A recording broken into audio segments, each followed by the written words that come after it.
سب سے پہلے حضرت مفکر اسلام شہزادہ غوث اعظم ڈاکٹر پیر سید عبد القادر جیلانی شاہ صاحب کی ویڈیوز کو حاصل کرنے کے لیے جیلانی میڈیا کے یوٹیوب چینل کو سبسکرائب کریں اور بیل آئیکن کلک کریں۔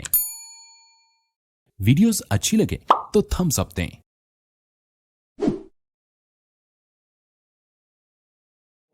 الحمدللہ حضرت نے جو اورینٹلس کی اعتراضات بتلائے ہیں، پہلا اعتراض یہ ہے کہ حضرت جبریل امی آئے، ان کا اقرا پڑھ۔ سمجھنے والی پہلی یہ بات ہے کہ جبریل کو سرکار نے پہچانا کہ نہیں؟ کیوں بھائی؟ نہیں تو پوچھنا کون ہے، کتوں آیا ہے؟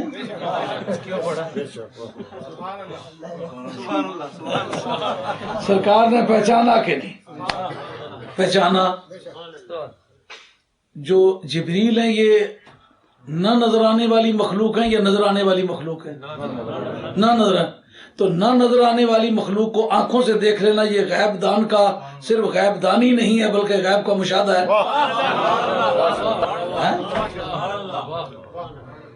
اگر اس نے پہچان نہیں کرائی، سرکار نے یہ نہیں کہا تو کون ہے، کہاں سے آیا ہے، اس کا مقصد یہ کن فیکون تے کل دی گل، اس نے جو کی مرید پہلے کا تعلق تھا۔ جس وقت انہوں نے کہا کہ اقرا پڑھ تو سرکار کا جواب میں یہ فرمانا کہ ما انا بقارن، اس کا حاصل کیا بنتا ہے؟ اس کا حاصل یہ بنتا ہے کہ یہ کہنا مراد ہے کہ میں پڑھنے والا نہیں ہوں، میں پڑھانے والا ہوں۔ کیوں؟ یہ تو بائبل کے اندر بھی موجود ہے کہ آدم علیہ السلام کا علم جو ہے فرشتوں پر سبقت رکھتا ہے، تو انبیاء علیہ السلام کے علم کی سبقت تو کفار کے ہاں بھی مسلمات میں سے ہے، ان کا کام پیغام لانا ہے۔ تو جب انہوں نے کہا کہ اقرا بسم ربک، یہ جو با ہے اس کا فیصلہ ہو جائے گا، سارے مسئلے حل ہو جائیں گے۔ فا نہیں، ماں نہ بکارن تو با زائدہ ہے، ماں نافیہ کے بعد با زائدہ ہوتی ہے نا خبر پر، وہ با سے نہیں۔ اقرا بسم، یہ با جو ہے یہ کون سی با ہے؟ نہیں گل پلے ایک بار چنگی طرح سو پلے پہ نہیں تو سانی میرے اللہ مرنا پیا گل بسوں کی پہ بانا دلہ کے ہاتھ رکھی تو تک میں گلہ کی کھڑنا کو ترہ جانا۔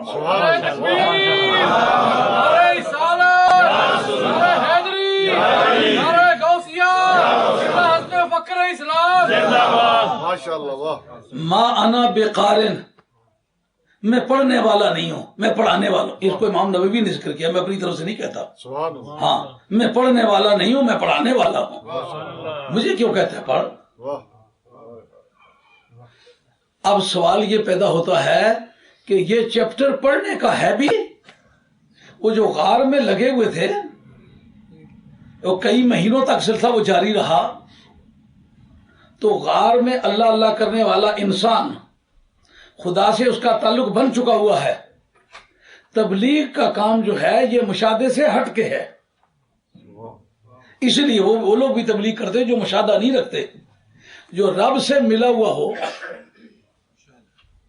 اس کی مثال ایسی ہے جیسا کہ یہاں انگلینڈ سے کوئی چٹھی لکھے تو چٹھی ابھی نہ پہنچی ہو، چٹھی والے کے ساتھ آ کے ملاقات ہو گئی ہوئی ہو، بعد میں ڈائریکٹ کیا کوئی آ کے دے کہ یہ چٹھی پڑھ لے، انہوں نے کہا میں پڑھنے والا نہیں ہوں، میں رب سے وصل میں ہوں۔ یہ پڑھنا پڑھانا وصل یار کے لیے ہے، میں وصل یار میں پہلے ہوں، بچھوڑنے کے لیے آئے ہو؟ مجھے پاس پڑھنے کا وقت نہیں ہے۔ نہ علم وچ پسا سان کوئی یار دی گل سنا سان، اتھے علم دا سکہ نہیں چلدا جتھے عشق اور دا ڈیرا ہے۔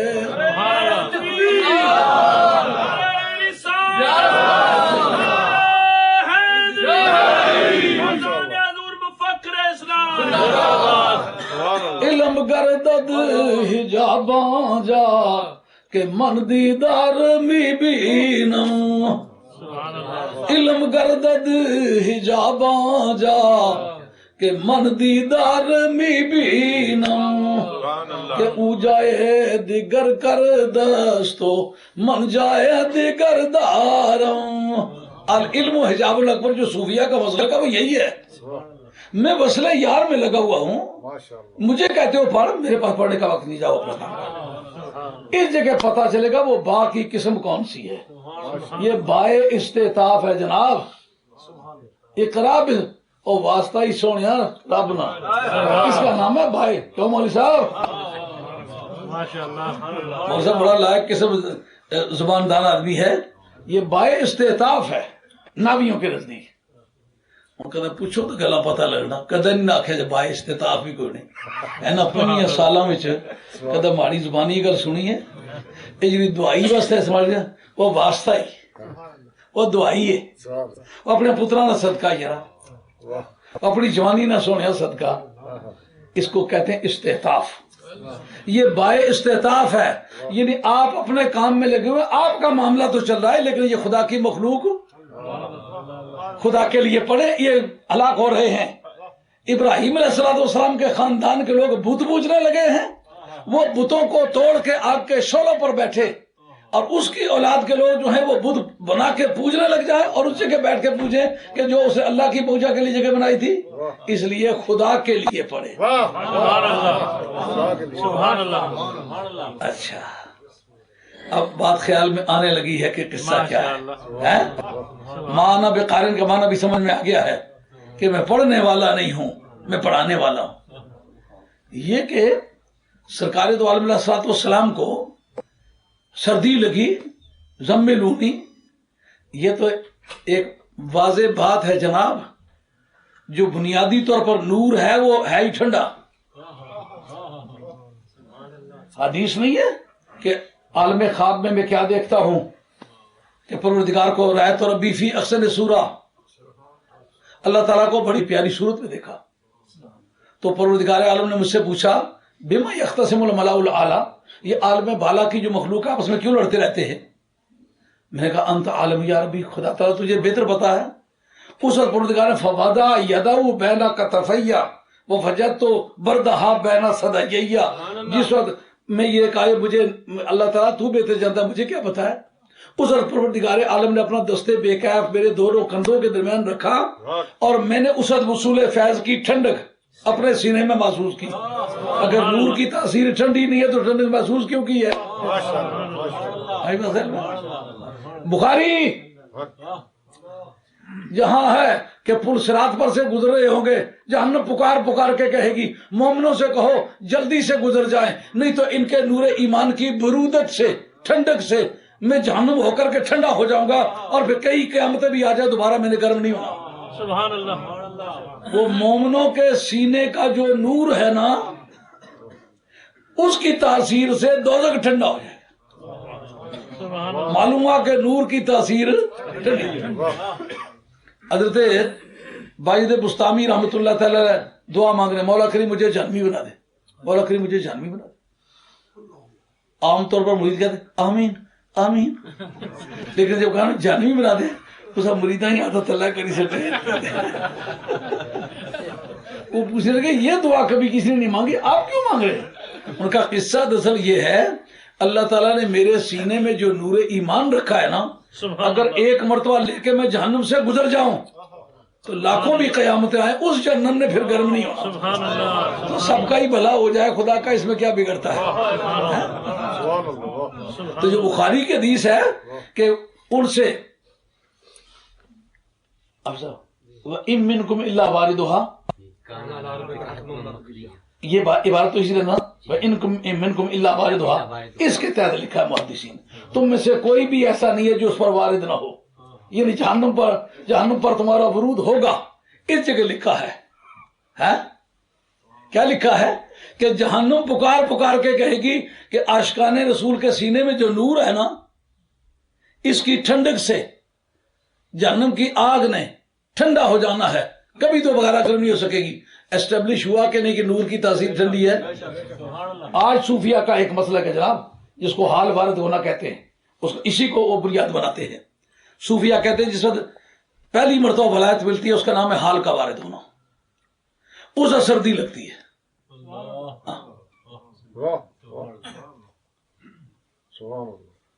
چل سب کی ساتھی پتہ نہیں کدھر گئے. جس وقت وہ سب کی کیفیات آتی ہیں ٹھنڈک محسوس ہوتی ہے نہیں ہوتی. میں کسی ٹھنڈے یا آپ کی لگنی ہے ٹھنڈک. ادھر سب کی ساتھی سلوک کے سبق پڑھنے والے ساتھی مجلس میں موجود ہیں. جس وقت وہ کیفیات آتی ہیں ٹھنڈک محسوس ہوتی ہے کہ نہیں ہوتی. تو سرکار دو عالم علیہ السلام کو جو ٹھنڈک لگی, آج صوفیہ کتابیں ہماری بھری ہوئی ہیں. جب صوفیہ پر حال وارد ہوتا ہے, حال وارد اس کیفیت کا نام ہے جب پہلی مرتبہ ولایت عطا ہوتی ہے. اور ولایت کی عطا کے وقت ایک فیضان اسی طرح آتا ہے جس طرح کے حضرت نبی کریم علیہ السلام فرماتے ہیں مجھے وصول فیض کی ٹھنڈک محسوس ہوئی. اس پوزیشن یہ ہوتی ہے کہ انتہائی گرمی کا زمانہ وہ ٹھنڈک لگتی ہے. اس وجہ سے سرکار کو ٹھنڈک لگی کیونکہ وہ نبی پر پہلا حال نبی پر وارد ہوتا ہے اور دوسروں پر حال نبی کے وسیلے سے وارد ہوتا ہے. نبی کو ٹھنڈک کا محسوس ہونا, ہماری ساری کتابیں اگر سے بھری ہوئی نہ ہو اور یہ تحقیق یہ بات واضح نہ ہو کہ نور کی تاثیر ٹھنڈی ہوتی ہے, ٹھنڈک لگے تو اس سے کیفیات میں تبدیلی آ جائے, تو یہ بات اس ہمارے قاعدے کے مطابق کہ ورود حال کے وقت ٹھنڈک لگتی ہے, یہ بات اسٹیبلش ہے. رہ جاتی ہے جبریل امی کے بھیجنے سے. اس پر ایک بات سمجھو, البدور الصافرہ حضرت امام جلال الدین اس پر بحث کی ہے کہ بعض جگہ یہ دیکھنے میں آیا ہے کہ جبریل امی آئے ہیں تو سرکار پر گھبراہٹ طاری ہوئی ہے, بعض جگہ آئے تو نہیں آئی. کون سا وقت ہے؟ کہ جب صورت بشری میں آئے ہیں تو گھبراہٹ نہیں ہوئی, صورت نوری میں آئے ہیں تو گھبراہٹ ہوئی ہے. وجہ کچھ لوگوں نے یہ سمجھا کہ نبی کریم علیہ الصلوۃ والسلام نور کے مقابلے میں آپ کی پوزیشن کمزور ہے اس لیے آپ پر گھبراہٹ ہوئی ہے. نہیں, علامہ جلال الدین سیوطی نے کہ بحث لکھی ہے, کہتے ہیں کہ فیض لینے اور دینے کے لیے پیغام تو رب کی طرف سے ہے, جبریل کا تو فیض نہیں ہے نا, وہ تو چٹھی رسان ہے, لیکن جب اس سے لینا ہے تو پھر یا جبریل لفٹ کرے یا سرکار دو عالم علیہ السلام نیچے آئے. کہ ملکیت کا ظرف چھوٹا ہے, نبوت کا ظرف بڑا ہے. کیونکہ انسان کے سامنے فرشتے نے سجدہ کیا نا, فرشتے کے سامنے انسان نے تو سجدہ نہیں کیا نا, ظرف انسانیت بڑا ہے. اب یا سرکار اپنی سٹیج چھوڑ کے جبریل کی سٹیج پر آئے یا جبریل اپنی سٹیج چھوڑ کے سرکار کی سٹیج پر آئے. کہ جس وقت وہ صورت بشری میں آتے رہے سرکار پر گھبراہٹ نہیں ہوتی رہی کیونکہ جبریل امی اپنی سٹیج چھوڑ کے سرکار کی سٹیج پر آتے رہے, پریشانی نہیں ہوتی رہی. لیکن جس وقت سرکار کو اپنی سٹیج چھوڑ کے جبریل کی سٹیج پہ آنا پڑتا رہا تو جبریل کا کرتا تنگ ہے, سرکار کی باڈی بڑی ہے, تو بڑی باڈی کو تنگ کرتے میں آتے وقت گھبراہٹ ہوتی رہی. یہ وجہ ہے.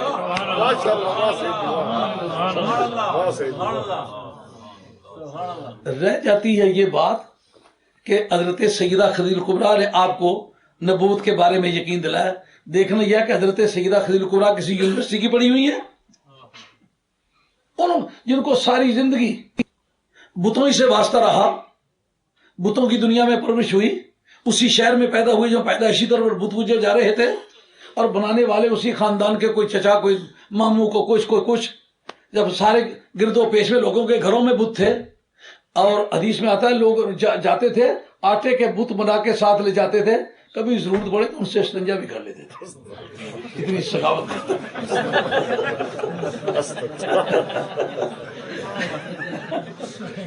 جو جھوٹے خدا ہوتے ہیں نا جی. تو حضرت سیدہ خدیجہ کبریٰ رضی اللہ تعالیٰ کو کس طرح پتا چلا نبوت کیا ہوتی ہے؟ کسی کالج میں پڑھی ہوئی تھی, کسی اسکول یونیورسٹی میں پڑھی ہوئی تھی, کوئی اسلامی سلیبس انہوں نے پڑھا ہوا تھا, ان کو کیا پتا تھا نبوت کیا ہوتی ہے, رسالت کیا ہوتی ہے, دین کیا ہوتا ہے؟ اگر اس کا پتہ ہو سکتا تو سرکار کی معرفت ہو سکتا ہے. تو سرکار کے پڑھانے سے جب وہ پڑھی ہوئی تو سرکار کو تو پہلے پتہ ہونا چاہیے نا. اس کا مقصد یہ ہے کہ ان کے ایمان کا فروغ دکھانے کے لیے کہ جو کچھ میں نے اس کو پڑھایا ہے وقت پر یہ بات بھی کر سکتی ہے کہ نہیں, دوسرا حسن حسین کی نانی ہے، خواجہ غریب نواز کی نانی ہے، والی بغداد کی نانی ہے، حضرت داتا گنج بخش علی اجمیری کی نانی ہے، اور شہیدان دشت کربلا کی نانی ہے، حضرت امام مہدی آخر الزمان کی نانی ہے، ائمہ آل بیت کی نانی ہے۔ اس کے اندر کوئی جور بھی تو نظر آنے چاہیے، پتہ چلے واقعی سیدوں کی نانی ہے۔ یہ گٹس وقت پر انہوں نے دکھائے۔ یعنی اور لوگ ہیں وہ تعلیم معلم کے محتاج ہیں، لیکن ہرن کو چوکڑی مارنا کوئی نہیں سکھاتا، جنگلوں میں جا کر کے کانٹوں کے منہ تیز کوئی نہیں کرتا، پھول کو مسکرانا کوئی نہیں سکھاتا۔ ہم جو لوگ ہیں ہماری فطرت و دین ہے۔ یا رسول اللہ، لوگوں نے دنیا میں دیکھا ہے کہ بیویاں ساری زندگی ایمان نہیں لائیں۔ بیوی مرد کو بہادر مان لیتی ہے، خوبصورت مان لیتی ہے، سخی مان لیتی ہے، شاذور مان لیتی ہے، بزرگ نہیں مانتی۔ وہ سمجھتی جنسی تعلق جس کا میرے ساتھ ہے وہ بزرگ کہاں ہو سکتا ہے۔ آج یہ اورینٹیلسٹ کے منہ پہ جوتا ہے کہ جس کے ساتھ جوڑے کی زندگی گزاری ہے، ایک لمحہ لگائے بغیر اسے پیشکش کی آپ پر ایمان لانے کی۔ یہ تو ثبوت اس بات کا ہے کہ سرکار کی تعلیم تربیت اتنی بالغ تھی کہ جو بیوی تھی وہ نبی ماننے کے لیے تیار تھی، باقی کا تو قصہ ہی ہے۔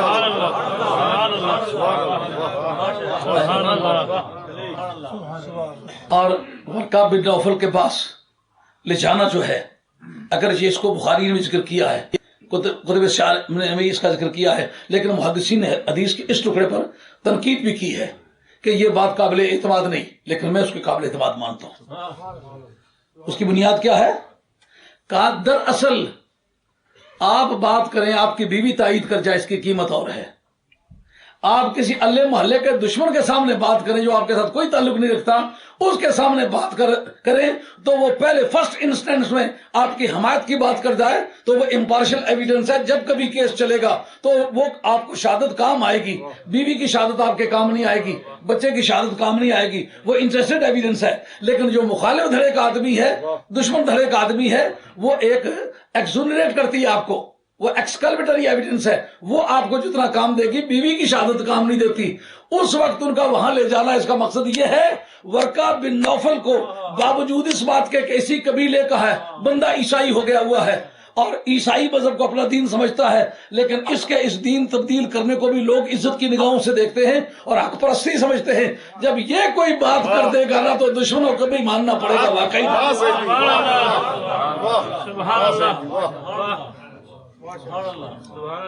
اور اس کے مقابلے میں یہ جو شہادت ہے عیسیٰ علیہ السلام کی کہ انہوں نے بچپنے میں بات کی ہے اور انہوں نے کہا ہے کہ میں اللہ کا بندہ ہوں اور مجھے اللہ نے نبی بنایا ہے، یہ باتیں تو ہماری قرآن میں ہیں نا، ان کی بائبل میں تو نہیں ہے۔ ان کی بائبل میں تو یہ باتیں بتائی گئی ہیں کہ حضرت عیسیٰ علیہ السلام کو اپنے متعلق پتہ نہیں میں اصل میں بیٹا کس کا ہوں۔ اور آج یہ جو سر سید احمد اس کے گیت گاتے پھرتے کافی پڑھے لکھے لوگ، یہ منکر ہے حضرت عیسیٰ علیہ السلام کے بے باپ کے بیٹا پیدا ہونے کا، یہ نہیں مانتا۔ سر سید احمد جو سر سید ہے نا، جس علی گڑھ کالج بنایا تھا، وہ حضرت عیسیٰ علیہ السلام کے باپ کے نہ ہونے کا قائل نہیں ہے۔ اس طرح مدتوں تک جھگڑا رہا خود عیسائیوں میں۔ آج مرزا قادیانی نے جو چند شہادتیں مہیا کی ہیں کہ یوسف نجار کے بیٹے ہیں، وہ عیسائیوں سے مہیا ہوئی ہیں، تو تم تو جس پیغمبر کو پیغمبر مانتے ہو اس کی پیغمبری کی شہادت تو ہم نے دی ہے۔ جس پیغمبر کی بات ہم کرتے ہیں یہ دوست بھی مانیں گے اور دشمن بھی مانیں گے۔ یہ باتیں جو تم نے استعارے کے طور پر پیش کی، یہ تو ایک گراؤنڈ ہے ہمارے نبی کے سچا نبی ہونے کی۔ بیوی نے کلمہ پڑھا، واہ نبی تیری زندگی کیسی پیاری تھی کہ جنسی جوڑا بزرگ سمجھتا ہے، یہاں تک بزرگ سمجھتا ہے کہ آپ نے اعلان نبوت نہیں بھی کیا تو پہلے کہتے پہلے ہی زندگی جو آپ کی دیکھی ہے وہ پیغمبرانہ زندگی ہے۔ اور اس کی بنیاد غالباً آپ کو یاد ہوگا جس وقت پہ یہ سنی کانفرنس تھی، یہ ختم نبوت کانفرنس، اس میں میں نے ایک حوالہ کوٹ کیا تھا، شاید آپ کے ذہن میں ہو کہ نہ ہو، کہ حضرت سیدہ خدیجہ کبریٰ نے سرکار سے شادی کیوں کی تھی۔ ترمذی کی ایک حدیث پیش کی ہوگی، پتہ نہیں یاد ہے کہ نہیں، کبھی ہم بھی تم بھی تھے آشنا، تمہیں یاد ہو کہ نہ یاد ہو۔ یاد آ رہی ہے بات یہ ہوئی تھی کہ نبی کریم علیہ السلام تشریف لے گئے تھے شام کی سرزمین میں، اور شام کی سرزمین کی طرف تشریف لے جاتے ہوئے راہب کے پاس سے گزر ہوا، اس نے دعوت پکائی، آگے وہ دعوت نہیں پکایا کرتا تھا، اس نے دعوت پکائی۔ جب دعوت کھلانے کا وقت آیا تو اس نے کہا کہ وہ ایک نوجوان تمہارے ساتھ تھا، اس کے لیے اصل میں نے دعوت کی ہے۔